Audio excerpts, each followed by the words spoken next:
Dr. George Cromack with RenewYourself.net, and I'm here to talk to you today about some health tips concerning body typing and how that affects fine-tuning your diet and taste that you use in your diet, as well as certain lifestyle measurements. Imperative that you have a basic understanding of this because we just see a lot. I've been working with live foods for 40 years. I'm the medical assistant for Gabriel Cousins, MD, at the Tree of Life, and see a lot of patients in here. And you got to have a basic core understanding of the different body types.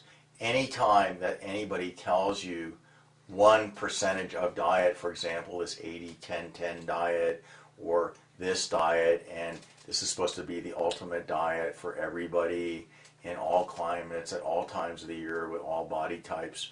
The person, I'm sorry, they just missed the boat. It's simply not true.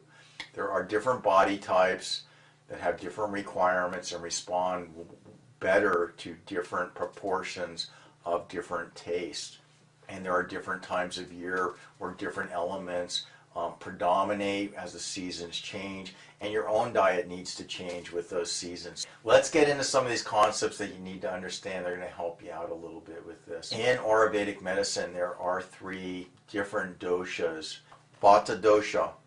A Vata body type is your classic wiry, thin person that can eat anything they want. They can never gain weight or they're underweight. Then there's your Pitta body type, which is more muscular, medium framed, strong digestion, a lot of drive, red-haired, fair skin. That person, when they're out of balance, can get acid indigestion, which is a heat imbalance. Pitta dosha has the element of heat. Vata dosha has the element of air. Kapha dosha is your heavy-set, refrigerator Perry, linemen for the NFL, big, rotund, they can't lose weight, they're very big boned, kind of heavy set. That is your classic Kapha body type. For example, my body type tends to be Pitta Kapha, Kapha Pitta. I have very big bones. My fingers, you put them next to a Vata type woman, and we're talking 3 to 4 times the circumference. Big hips, big fingers, but I'm not full Kapha. I'm not, really heavy set.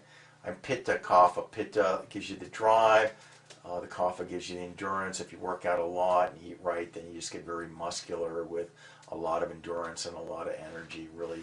And they tend to age pretty slowly, have a little bit of oily skin, don't gray prematurely, don't get a lot of lines on their skin. And so these different body types all have their strong points and they have their weak points when they become imbalanced. So you have 2 things. You have your Prakriti, which is the body type that you're born with, and then you have your Vakriti, which is the imbalance that is manifesting as you go through life. Very seldom is the person going to be just one dosha. They're usually a combination of 2, like they might be 70% Pitta, 30% Kapha, and then again, there's the body typing, which is the constitution that you're born with, and then there's the actual imbalance, which can change from diet and lifestyle and periods of life and the climate and everything like that. So filling out one of these questionnaires because you're expressing certain signs and symptoms doesn't mean you're necessarily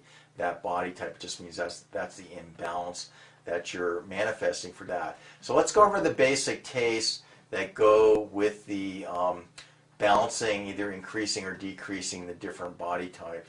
If you are a Vata body type, very wiry, very thin, cannot gain any weight, tend to be a little bit nervous, you have irregular digestion and elimination, the tastes that increase Vata and bring it further out of balance are bitter, which is like green salads, pungent, which is hot and spicy, and astringent, which are beans and lentils. Vata season is in the late fall. Vata climate, Arizona, dry, you get cold easily. You're not going to do well eating 3 raw salads a day, especially when it gets colder. Just not going to work, You're going to get indigestion, you're going to get insomnia maybe, you're going to get gas, you're going to get bloating, you're just not going to feel good. You're better off taking those salads, at least when it's not in the summertime, and blending that up warming that up to about 110 degrees if you want to do live, because that's still alive, but it's warm and soothing. You want to add a little oil to that because Vata needs oil. It's kind of dry. Sweet taste is good for Vata. It tends to balance it out. Salty and sour are also good for Vata. They really are going to benefit from doing Abhyanga, which is self-massage with sesame oil every morning. They need warm drinks, warm teas, warm soups, a little bit of salt, a lot of oil added to their food. Good oils. This is going to do really well. Pitta, fiery body type, medium frame. Got to really watch it in the summer. Summer is Pitta time. Fire is predominating. It's fire that makes up that dosha. We can all tend to get imbalanced in the summer with Pitta. I mean, you don't want to sit out in the 95-degree Arizona sun at 1 o'clock without a cap and bake in the sun. Not comfortable, and it's going to imbalance us. The things that imbalance that Pitta dosha further are the taste of salty and sour. Sour like yogurt, fermented foods, cheeses which are fermented. Not going to be good for Pitta dosha. Pungent is not going to be good for Pitta dosha either.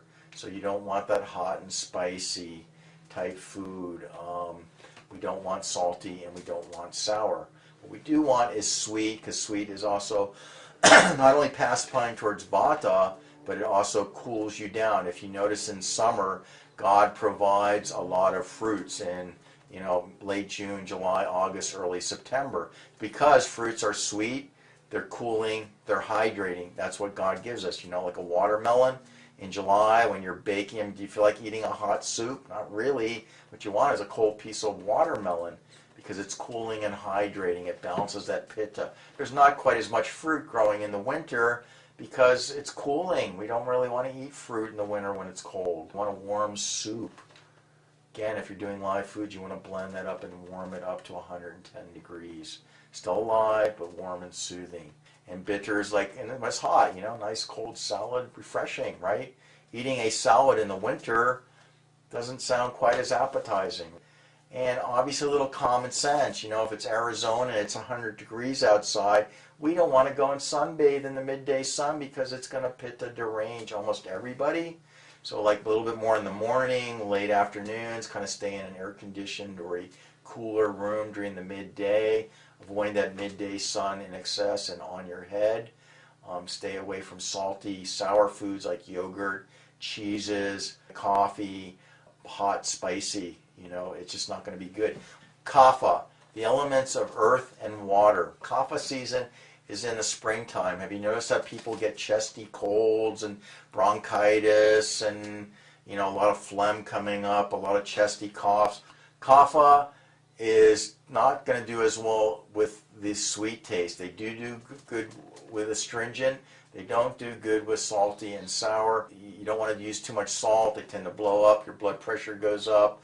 You don't want to eat too many sweets. They get a little sluggish. They can get heaviness and digestion. You definitely don't want to have dairy products. And you want to watch it with wheat and grains. They all increase phlegm. They all increase kapha. Dairy products are not good for a kapha type person. And then there are different seasons in life. Vata becomes more predominant after 50. It's the Vata stage of life.